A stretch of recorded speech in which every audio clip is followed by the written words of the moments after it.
Medial boundary of inguinal triangle कौन बनाता है? ये एमसीक्यू ना थोड़ा सा गलत है। 13 एमसीक्यू जो है ना वो as far as I know ये गलत है।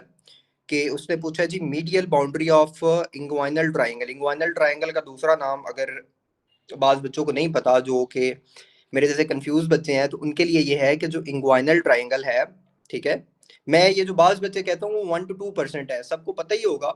लेकिन कुछ होते हैं जो थोड़े से जो है ना, जिन्होंने डीप स्टडी नहीं की होती, तो उनके लिए ये है कि इंग्वाइनल ट्राइंगल का दूसरा नाम होता है हेजलबैक ट्राइंगल। इंग्वाइनल ट्राइंगल का दूसरा नाम क्या होता है? Hasselbalch triangle. और इसको इंग्वाइनल ट्राइंगल क्यों कहते हैं? क्योंकि इसके थ्रू हर्निया जो है वो जाता है, इंग्वाइनल हर्निया इसके थ्रू जाता है, ठीक है।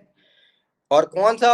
Indirect inguinal hernia. Directly through the posterior abdominal wall, directly through the posterior abdominal wall, directly through the posterior abdominal wall. Direct जो है वो डायरेक्टली पोस्टीरियर एब्डोमिनल वॉल से जाएगा, और जो इनडायरेक्ट है वो इससे पास करता है हेजलबैक ट्राइंगल से। अब इसकी बाउंड्री क्या होती है? जब भी ये याद रखना, बॉडी में कोई भी हो, अगर वो कहे ना कि ये रेक्टस है या रेक्टस अब्डमन की, वो अब्डमन का पूछे तो रेक्टस अब्डमनस है। अगर वो फीमर बोन के ऊपर हो तो रेक्टस फेमरस है। यानी स्ट्रेट मसल कोई भी होगा ना, ठीक है, अलोंग द लाइन, तो वो रेक्टस मसल होगा, ठीक है जी। अब जो हमारी हेजलबैक ट्राइंगल है वो किससे बनती है? हाँ जी, मैंने इनडायरेक्ट ही कहा है। अच्छा, हेजलबैक ट्राइंगल बनती किससे है? हेजलबैक ट्राइंगल बेसिकली बनती क्या है कि ये जो हमारा रेक्टस अब्डोमिनस मसल है ना, रेक्टस अब्डोमिनस मसल, ठीक है, वो इस साइड पे होता है मीडियली, ठीक है। ये रेक्टस अब्डोमिनस मसल है, ये यहाँ पे प्रेजेंट है। और इधर से इंफीरियर एपिगैस्ट्रिक वेसल्स आ रही होती हैं, ये एपिगैस्ट्रियम है, एपिगैस्ट्रियम से इंफीरियर एपिगैस्ट्रिक वेसल्स आ रही होती हैं, और नीचे वाली साइड से इंग्वाइनल लिगामेंट आ रहा होता है। तो अब इसकी जो बेस है वो इंग्वाइनल लिगामेंट बनाएगा। जो इसकी जो मीडियल बाउंड्री है,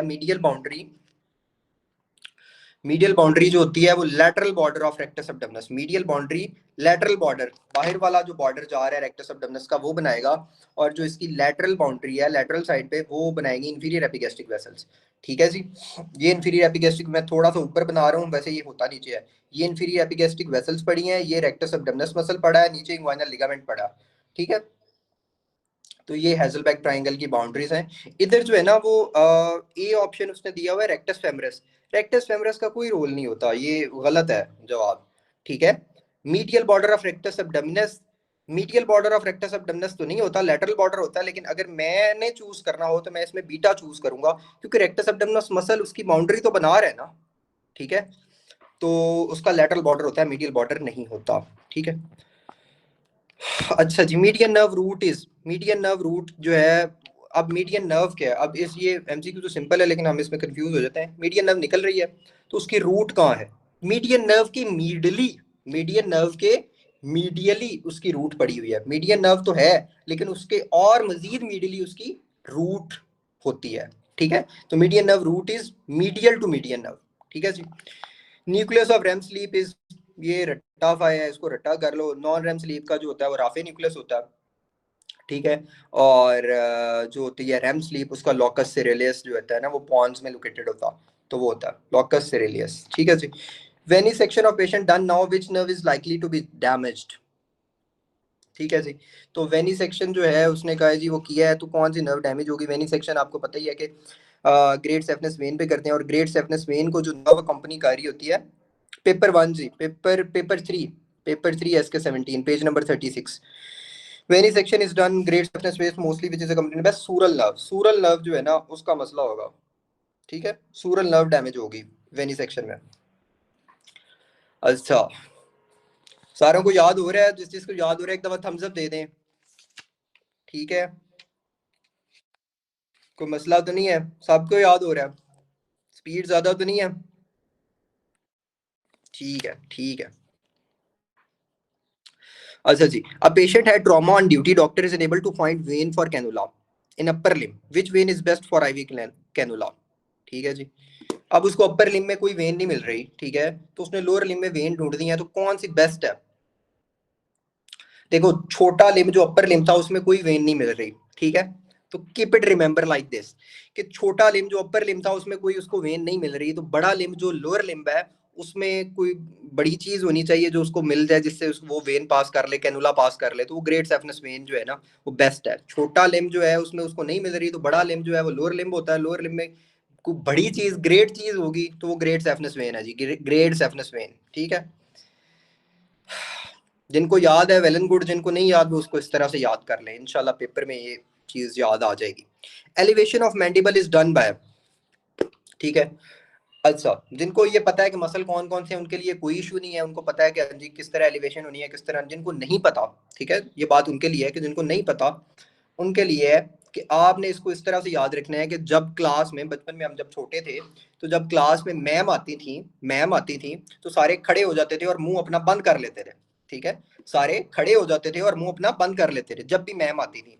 तो MAM stands for masseter, M for masseter, A for interior fibres of temporalis, interior fibres of temporalis, masseter, ठीक है। और मीडियल टेरेगॉइड, ये तीन मसल्स हैं मैम, ठीक है। Masseter, interior fibres of temporalis और मीडियल टेरेगॉइड, ये तीन जो है ना, हम खड़े होते थे जब मैम आती थी, तो ये तीन मसल्स का काम क्या होगा, elevation of mandible, elevation of mandible, ठीक है जी। और साथ ही साथ हम मुंह अपना बंद कर लेते हैं, क्लोजिंग ऑफ माउथ, ठीक है जी। तो ये सारे जो है ना, ये आपको इसमें से जो हमारा है लेटरल टेरिगॉइड नहीं है, माइलोइड नहीं है, diagonal, masseter is the best option. Elevation of mandible is done by masseter, ठीक है। मैम से याद रखना है, तो आपको इंशाल्लाह ये एमसीक्यू जो है ना वो कंफ्यूज नहीं करेगा। इधर ही साथ नीचे ना लेटरल टेरिगॉइड का बहुत ज्यादा आता है। जब आप ना एल बोलते हो ना, एल, तो आप अपना मुंह खोलते हो, ठीक है, और जॉ जो है वो डिप्रेस हो जाता है। एल जब बोलते हो, एल, ये मुंह खुल गया, तो ओपन माउथ के लिए जो होता है ना वो लेटरल टेरिगॉइड होता है। ये एमसीक्यू बार बार आया हुआ है, ठीक है, तो वो भी हमारा साथ ही कवर हो गया।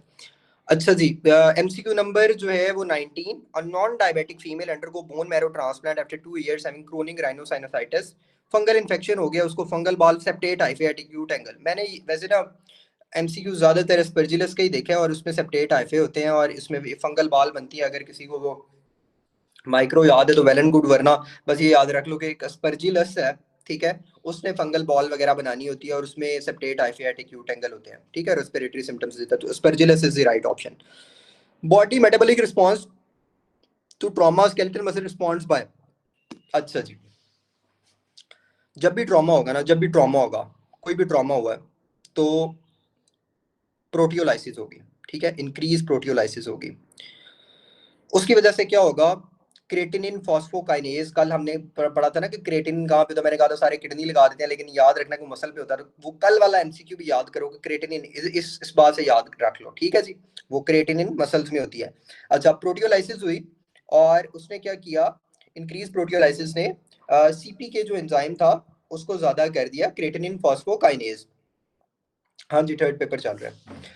और एमसीक्यू नंबर 20, क्रिएटिनिन फॉस्फोकाइनेज ज्यादा हो गया, तो उसने क्या किया, उसने जाके किडनी पे इफेक्ट किया, उसने जा